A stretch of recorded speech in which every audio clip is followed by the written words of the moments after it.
Hi, Shannon Rowe Jackson here from Caution Artists at Play, and today I am finally going to be utilizing this prompt slash inspiration box that you saw me make, last year? I don't even know how long it's been. I will link that video in the description, but finally I am utilizing it. And so I actually had pulled a few prompts a while back, and prompts that I got, or I should say a couple prompts, I only pulled two things: Mossy Rock and Fairy.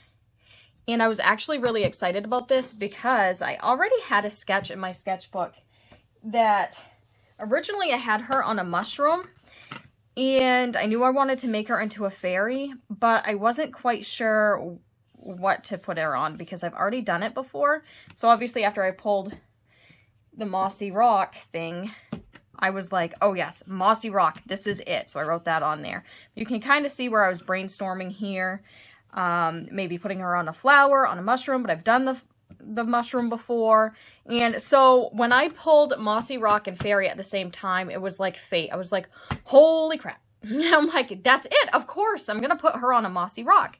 And so this is my preliminary sketch that I've had in here for quite a while, actually, because you can see it's in the beginning of my sketchbook. But so I'm going to use her as a reference guide, and then I am going to probably use some references that I took in my own backyard of a forest and of mossy rocks. I love drawing mossy rocks, and so it's a subject I've done quite a bit, and I'm going to combine them all, probably use GIMP or something.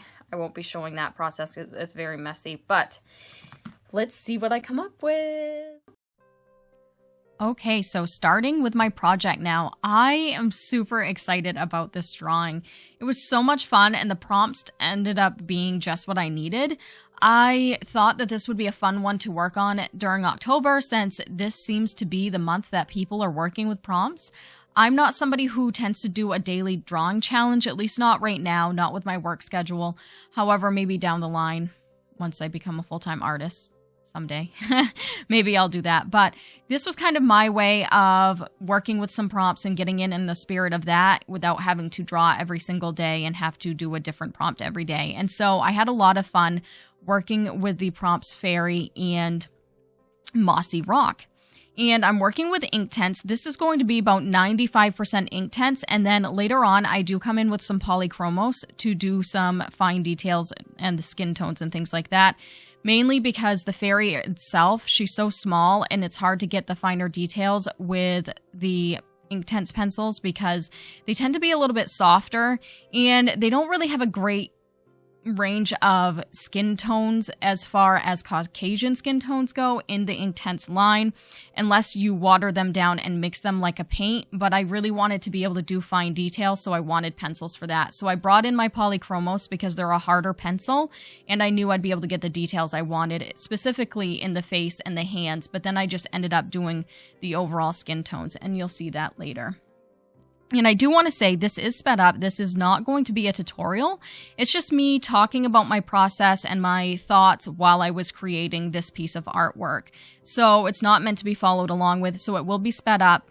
And also there are a couple things that I don't have footage for, like the face. I had to completely rework the face at one point, and I was not able to film it properly because I had to be really close to the paper in order to do it. And so I apologize for that. There's some places in the anatomy that I end up reworking because this was kind of a large experiment for me. I had a sketch, but I didn't have an actual specific reference to go off of. I looked at many different references of myself and things like that and my own hands. And so I reworked the body quite a bit, a lot more than I normally would so late in the piece.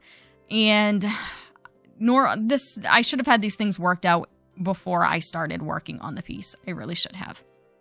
But basically what I did was I took my initial sketch that I did in my sketchbook and I scanned it in and I overlaid it on a different reference of some trees in my backyard. And then I also looked at many different pictures that I had taken of mossy rocks in my yard, and I used those as loose references for the rock. I did the shape of the rock out of imagination and all that so that it looked like she was sitting on it, but I used references of moss on rocks to kind of get that idea, and the same with like the leaves in the front of the rock. But as far as she goes, most of it was imagination and various references for like different body parts and things like that. So I am actually pretty proud of how the anatomy came out. Even though I didn't have a specific reference, I did, like I said, I looked at many different things to get like the shape of the body, the shape of the legs, things like that, and, you know, looked at my own body for it. But considering the fact that I didn't have like one specific reference for that, I'm pretty happy with it, and I'm pretty happy with the face too. I did kind of take a picture of myself, and I'm not going to show it because it's hideous, but I took a picture of myself looking down to kind of get the shading of the face and like the overall perspective of the face. But it wasn't meant to look like me, though some people who know me say it kind of does look like me. But with that said, I'm pretty happy with the face too, because it's mostly from imagination. And as I said, you will see that change quite a bit throughout.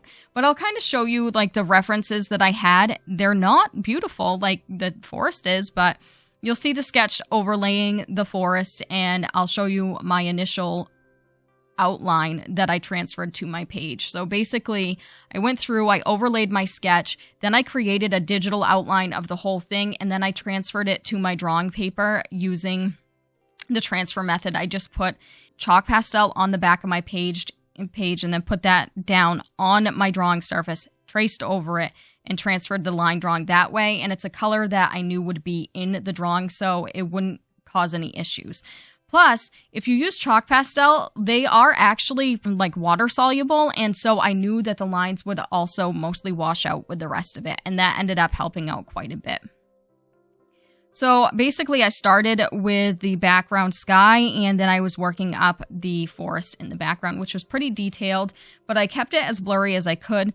One of the things that I really wanted was to show the transparency of the wings, and that was something else that I kind of messed around with when I overlaid my drawing in GIMP. I used GIMP as a photo editing software. I don't have Photoshop. GIMP is free, and it does pretty much anything I need it to do, at least for like my preliminary things that I do, and I'm not sponsored by them.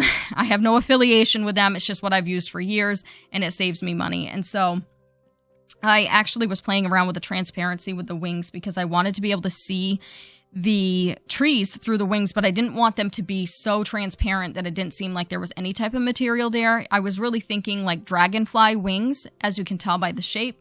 And so that was actually a lot of fun to play around with and experiment with. And basically, I just used really light strokes with my pencils and then went through and kind of washed them out. And then I came over it with a lot of the white Inktense to kind of give it that milky look over it. So it looked like there was some sort of material going over the trees. And that was a lot of fun. It's one of my favorite aspects of the drawing. This really just kind of evolved over time. As you could tell by the reference I showed you, I didn't have like a perfect reference. It's not like when I'm working in strictly realism and I work from one of the photos that I've taken and I have everything that I need right there. Although even then I do a lot of editing during the drawing process. Like even then it evolves to something different than the photo because I'm always putting my own knowledge to it, my own imagination to it, and changing it to make it the best drawing it can be, because sometimes things are lacking in the photo. However, I didn't have I didn't have one set reference. And so a lot of this was just kind of playing around and seeing what worked and trying to just kind of keep the magic alive while I was working on it. I really thoroughly enjoyed the process, though. I was super excited. I thought about it when I was going to bed at night, and I thought about all the different ways I could work with it, and I wanted to kind of stay true to the fact that I wanted this to be part of a series. You saw me do a flower fairy a few years ago. I think it was like maybe 2019. I did a flower fairy in Inktense on the channel, and I wanted to kind of go along with her. So this is my forest fairy, and she's my flower fairy. And then I'm going to come up with some other fairies down the line. I don't know when, but I do want it to be a series. And I definitely think that she goes well with my flower fairy. I do think I improved upon some things. My flower fairy was only just Inktense, and I was able to do that fine. Like I can get skin tones with Inktense by mixing them together and getting a watercolor effect. Like, I have no trouble mixing skin tones, but the one spot that I felt like the Flower Fairy was lacking was the detail in the face, and I knew I could do better detail in the face if I used regular colored pencils. But really, that's my only criticism of Inktense. I love Inktense. I've worked with them a lot. I love Inktense, and you probably can tell if you've seen videos on my channel. I have quite a few videos about Inktense, and so I think that they are a wonderfully versatile medium. However, being a Derwent pencil, they are a little bit thicker and they tend to be on the softer side, so that's just not conducive to getting fine detail. And I do think that bringing in the Polychromos really, really helped with that. And I would have brought in my Light Fast, but I really wanted something that could stay sharp, sharp, sharp around the eyes and the nose of her, and especially like the mouth and stuff. It's all really little, and I knew that my Polychromos would do that. So basically, I brought in whatever I needed. And you'll see later on, when I start to work on the skin tones, I do end up bringing in my OMS, or odorless mineral spirits. I have it in a water brush, but I was kind of running out on that. I hadn't refilled my water brush before I brought it down to use it. And that works really well if you want to mix your, like if you want to blend out your regular colored pencils. It will not lift or mix your Inktense. And so if you're working with colored pencils and Inktense together and you don't want to risk lifting your Inktense or moving them around, which for the most part they don't lift and mix around to begin with if you've already washed them out. But as I mentioned, in my later layers, I usually use them as just regular pencils. And so I do have to be a little bit more cautious about getting water on them for those layers if I don't want them to be washed out. And so odorless mineral spirits don't move Inktense around, but they will move your regular colored pencils around. And so if you don't want to move your Inktense around and you want to be able to use colored pencils on top of them, you can use odorless mineral spirits. However, I found out something really, really neat later on in the video, and I will mention it then too when we get to that point. But I had decided to try my Holbein Melt colored pencil blender on this piece when I get to the skin tones later on, because I had it with some of my colored pencil supplies that I had brought down from the studio, because as I've mentioned in previous videos, we're working on the studio right now, so I've been working a lot in my living room, which is another reason why some of this didn't get filmed properly, because I only have so many angles I can do. I only have so much I can do with filming in my living room. But anyway, so I decided I'm going to use my Holbein Melts colored pencil blender. And I discovered that because it's an aqueous blender, meaning it's water-based, it does move Inktense. And that actually worked really well in my favor later on, because I was able to mix colored pencil and Inktense together as if they were the same exact thing. Because it melts the colored pencils down as if they're water soluble, even though they're not. And it also mixes Inktense. And so I was able to mix my Polychromos with my Inktense together perfectly fine with no issues. I don't think there'll be any archival issues down the line, because like this product is made for colored pencils, but it's also water-based, and Inktense are made to be mixed with water. I doubt there'll be any archival issues down the line. Sorry, it seems like this video is just going to be full of tangents. But can we just talk about this moss for a second? I absolutely love drawing and painting moss, and I had so much fun with this.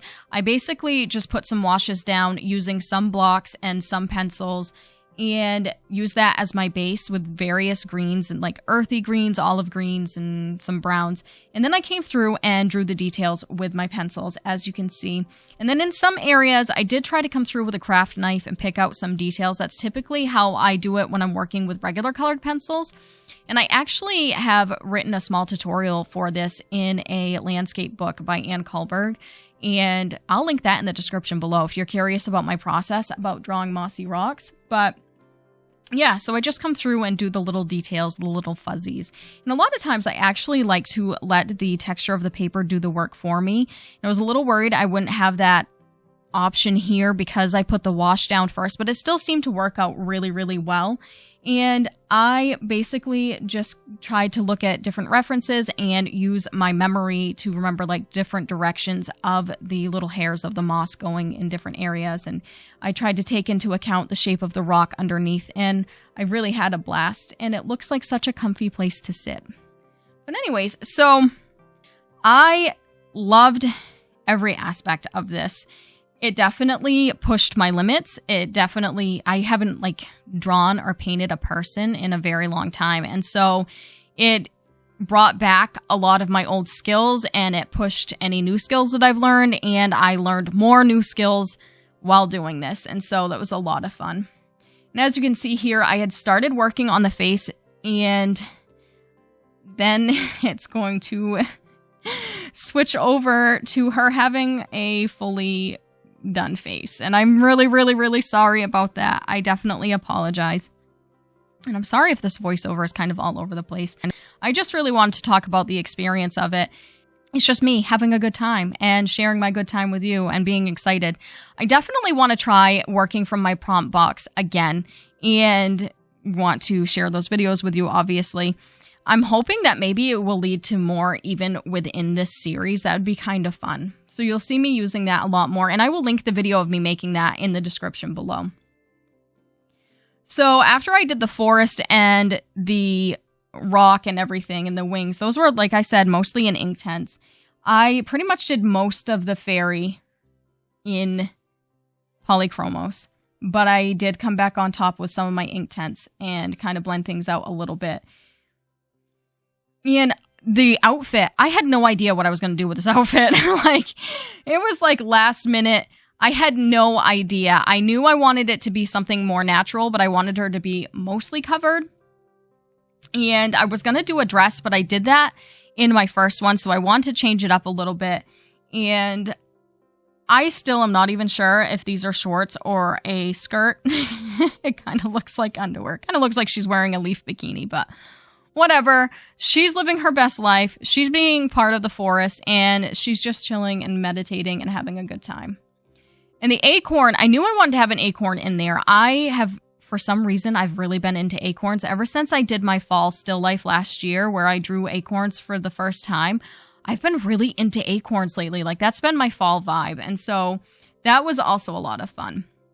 As far as the skin tones go, you're going to notice that I'm actually using a lot of greens and a lot of purples. I'm using some like lavenders to kind of offset the yellow tones that I'm using. And they're not really, really yellow tones. Like, it's not actual yellow. It's more like mustard or like an earth tone. I don't know the specific colors that I used, but I wanted to use some green undertones, first of all, because they work great to bring out warm tones in skin, but also she's surrounded by green. And so, again, this was my way of making her more part of her surroundings. So I brought in a lot of colors that I actually had used in the leaves and in the forest and, of course, the moss. So I used a lot of different greens, and then I used some of the same warmer tones that I used in the leaves to bring out some warm skin tones in her. And then I used like typical beiges and things like that you would expect to be seen in a Caucasian skin tone. But I definitely wanted her surrounding colors to be reflecting on her skin.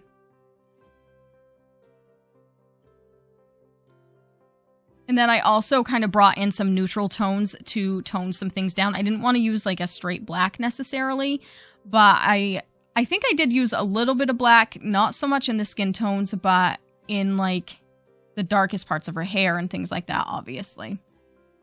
And her eyelashes, and this was just so much fun. In some ways, I do kind of feel like this is a self-portrait because I love all the different elements in this. I am a huge tree person. I absolutely love trees. I am that kind of hippie girl. And I do have some spiritual beliefs that I don't necessarily share with people publicly. But I also love mossy rocks, and I love the earth, and I'm just such a Virgo girl. And so this definitely feels like me. Like, I was drawing this, and even when I was first editing the footage, I was looking back at her and I was like, this is what I need to be doing. I need to be sitting out in the middle of the woods meditating. Like, this should be my life. So now you're seeing me come through. I'm just using a generic, I think it's an Artify brush, and I am using the Melts Colored Pencil Blender. Oh, I also had brought in some of the Derwent Drawing Chinese White. It's my favorite white to like buff out the whitest whites and to burnish some things. But yeah, you can see that it really smoothed things out in the skin tones when I used that Melts. That was amazing. And here she is in all her glory. I love this piece so much and I can't wait to do more. It's not perfect.